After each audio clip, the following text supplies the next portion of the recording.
Kia ora, I'm David Chaston with 90 at 9, brought to you by interest.co.nz. This week, get everything you need to know in 90 seconds at 9 o'clock, with news energy issues are biting hard in both China and Europe now.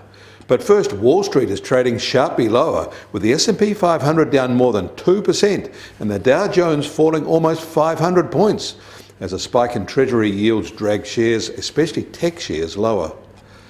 Investors are figuring that the US Fed will soon start reducing QE stimulus.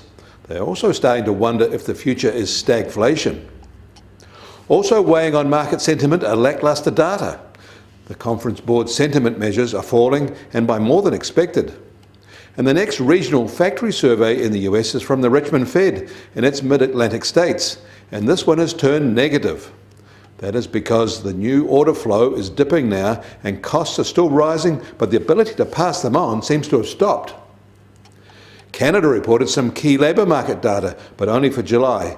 However, weekly earnings are shown to be rising 1.8%, even though total employment is still 2.5% smaller than pre-pandemic levels, and Canadian inflation is running at more than 4%.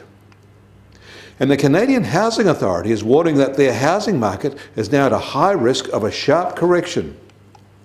In China, they've begun rolling blackouts in Beijing and Shanghai, home to 48 million people, as the country struggles with crippling power shortages that have hit key factories and a further retreat to their economy. Some recent blackouts have been unannounced.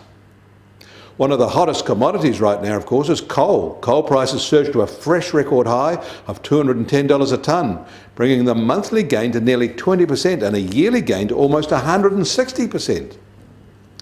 The power crisis has forecasters figuring that the Chinese expansion could run out of steam fast and soon.